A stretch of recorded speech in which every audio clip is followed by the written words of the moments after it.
Which leads me to Blackmagic's products, is that you're really focused on the content creator, regardless of how it's distributed. That's absolutely right. So the same software that they use to do the latest blockbuster is the same software that some kids use to put out TikTok videos. And that's the difference. In the old days, there used to be levels, right? Well, they had the prosumer level, then the broadcast, or the professional level, then the broadcast, all those things. We don't have that. It's, we have products at different prices, sizes, whatever. The software is the same. There's a free version of it that can do a lot, and so we don't try to corner people into certain market segments. It's, you want to create content, we have stuff that will help you create good content, whether you're at the highest peak of broadcasting or just a kid in the basement.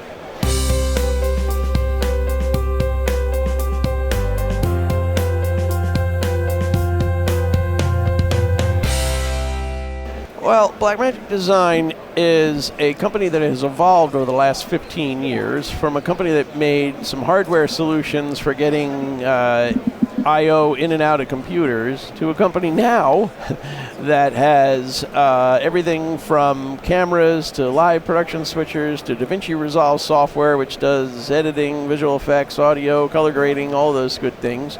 And over time, we've tried to make products available to everyone, but at a level that the highest end guys can use, as well as the people that are just getting started. And I think that's a unique trait of Blackmagic.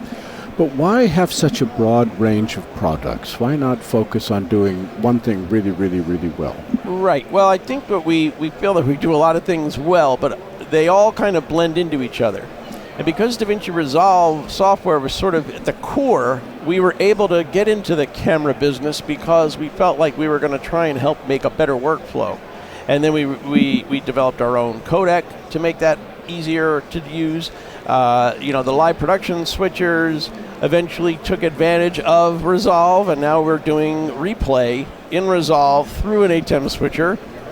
We're using the recorders. So what I find is that a lot of products wrap around different workflows, whether it's on set, because on set you bring some of our recorders, you bring our cameras, you have a Resolve system, you have our monitor, you have our audio monitor, you have, so there's different products and they all kind of wrap around each other. So we don't build silo products. The products kind of go across everything, and I find that even with the product managers as well as the engineers, they'll work cross-pollinate depending on the workflow necessary for the new product that's coming. And thinking of new product, what's news from Blackmagic? DaVinci Resolve 19 was announced earlier in the year, but is now just came out of beta, so now that's a delivered 19. We announced the new 17K camera a couple weeks ago, 35 millimeter to do, or 65 millimeter rather, to do IMAX type recording at 17K, even though 17K sounds like a lot, and it is, but the ability to shoot backplates for 8K and 12K productions, or to shoot 17K to put in a virtual monitor, virtual production, you need high resolution. Like the volume. Exactly. So the volume there, you want as high a resolution as you can, so when you're capturing, you're getting all the details that they need. So that 17K announcement was there.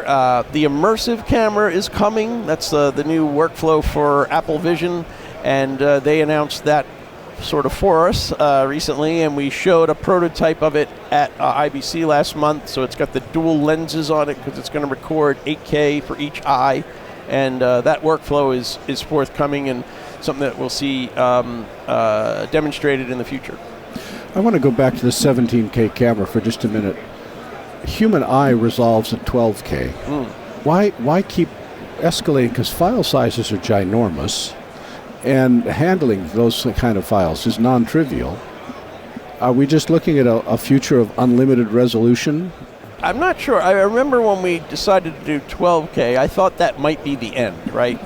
But as different applications come up, like the virtual volumes and walls, and then when you look at a thing like the Sphere in Vegas, and how huge that is and the resolution it needs, you can see applications for higher resolution. So in the 17K, comes into that, and shooting larger than what you need for finished resolution is always great, because if you think about it, if I ran down the street with a 17K, I could make that look like a Steadicam for 4K.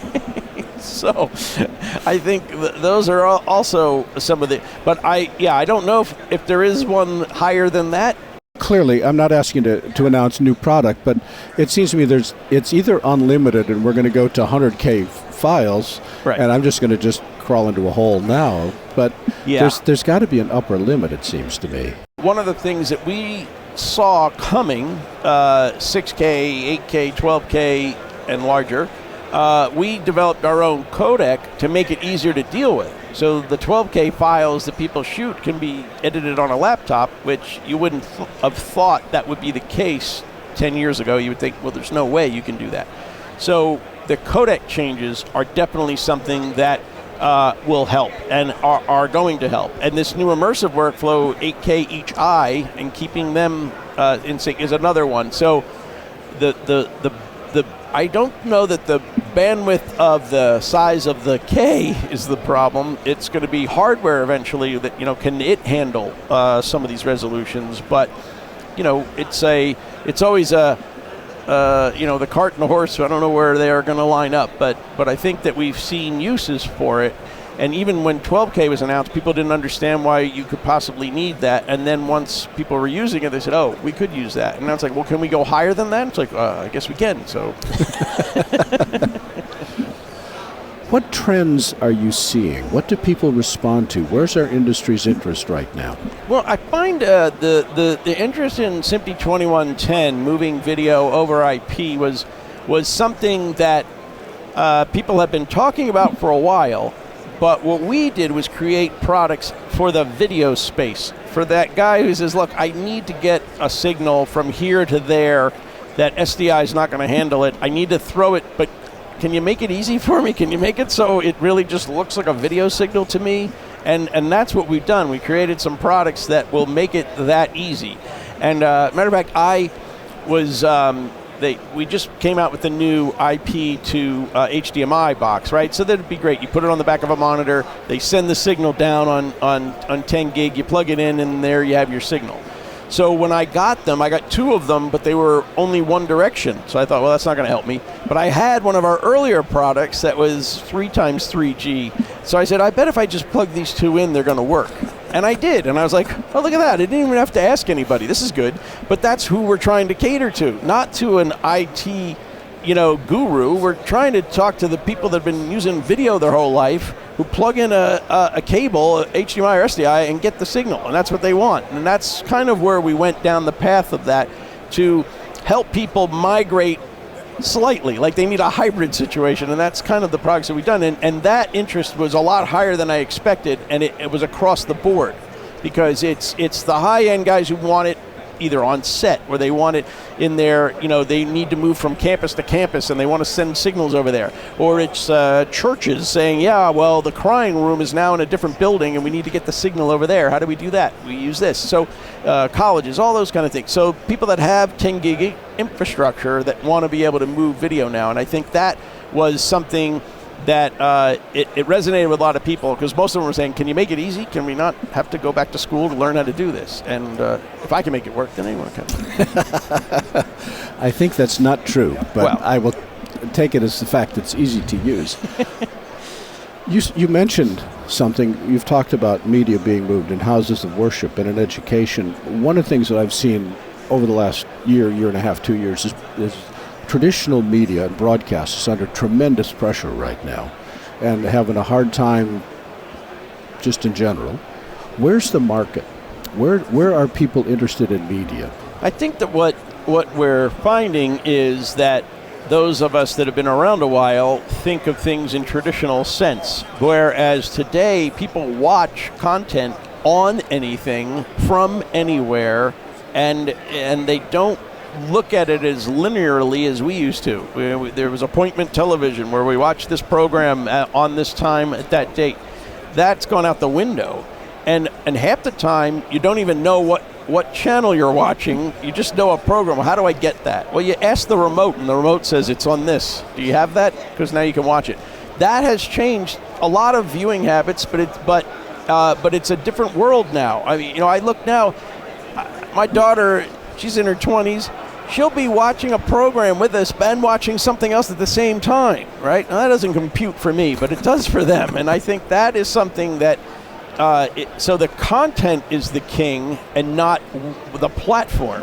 Whereas the platform used to be the king, and the platform is delivered what they were going to deliver, and you watched it whether you wanted to or not, because that's all you had. But now every platform has content, and everyone's a content provider, and everyone's a broadcaster, because if it's going out to be seen, then you're broadcasting. So the tradition is changed. I won't say it's broken, it's just changed. Which leads me to Blackmagic's products, is that you're really focused on the content creator, regardless of how it's distributed. That's absolutely right. So the same software that they use to do the latest blockbuster is the same software that some kids use to put out TikTok videos. And that's the difference. In the old days, there used to be levels, right? Well, they had the prosumer level, then the broadcast, or the professional level, then the broadcast, all those things. We don't have that. It's, we have products at different prices, sizes, whatever. The software is the same. There's a free version of it that can do a lot, and so we don't try to corner people into certain market segments. It's, you want to create content, we have stuff that will help you create good content, whether you're at the highest peak of broadcasting or just a kid in the basement. I think that's particularly insightful. If you were to summarize what you want people to think about when they think about Blackmagic, what would you say? That we're there to enable the masses.